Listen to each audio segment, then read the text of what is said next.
Godina Harargee lixaa aanaa mi'eessootti meeshaaleen daldala seeraan alaa birrii miiliyoona 50 olitti shallagamu to'atamuu poolisiin beeksise. Araarso Muhammad. Godina Harargee lixaa aanaa mi'eessootti konkolaataan minibaasii lakkoofsa gabatee 9708 Ooroo ta'ee fi Ayisuuzuu lakkoofsa gabatee 05787 AA ta'e meeshaalee kontiroobaandii seeraan alaa qorichoota, sigaaraa, shiishaa, uffataa fi meeshaalee adda addaa Dirree Dawaa irraa fe'anii gara Adaamaatti osoo geejjibsiisaa jiran halkan keessaa naannoo sa'aatii 9tti hordoffii poolisii aanaa mi'eessootiin to'atamaniiru. Meeshaaleen kunis qarshii miiliyoona 50tti shalagamanii abbaa taayitaa galii fi gumruukii federaalaa damee arbarkatteetti galii kan taasifaman ta'uu hoogganaa waajjira poolisii aanaa mi'eessoo Inspektar Ittaanaa Ahmadiin Kadir ibsaniiru.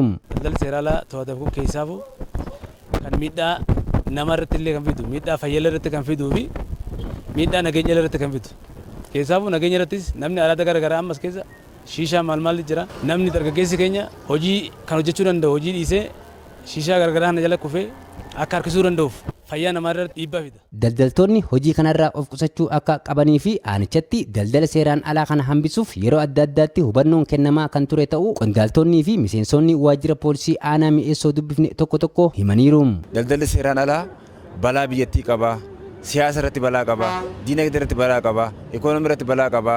Kanaafuu dhimma aarsaa lubbuu keessanitti illee isin galaafachisuu danda'a waan ta'eef daldala seeraan alaa hamaadha waan ta'eef kanaafuu isin irraa of qusattanii hara seeraan alaa seeraan taatanii mootummaa waliin taatanii daldala seeraan alaa haala akka qabsooftan jennee isaan kanallee hubannoo fi gorsa kannaa fi kan turre ta'uu isaati. Wanni seeraan ala galu hundinuu miidhaa guddaa biyya irratti geessisa waan ta'eef wanni kun irraa of eeguu qabanii kanarraa 100% dhiisuu qabanii kan jiruudhaan yaada qaba. Daldala seeraan alaa hambisuuf deeggarsa qaamolee hundaa barbaachisaa kan jedhan hoogganaa waajjira poolisii aanichaa Inspektar Ittaanaa Ahmadiin Kadir uummanni aanaa mi'eessoo akkuma kanaan duraatti qaama nageenyaa cinaa dhaabbachuu akka qabanis dhaamaniiru. Daldala seeraan alaa to'achuudhaaf deeggarsa hawaasaa nu barbaachisa. Odeeffannoo nu kennuu nu barbaachisa. Waliin ta'uu nu barbaachisa. Qaamni hawaasaa akka nu deeggaru nu barbaachisa. Amma duras uummanni aanaa keenyaa uummanni aanaa mi'eessoo deeggarsa baay'ee nu godhuun daldala seeraan alaa baay'ee to'annee galii goonee jirra.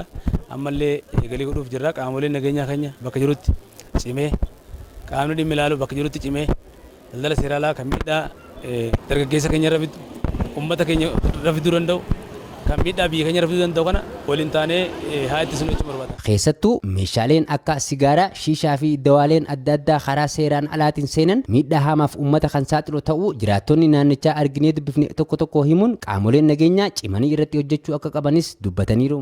Ilmaan keenya irrattis miidhaa qaba. Dawaan kun ekspaardii isaa hin beekamu.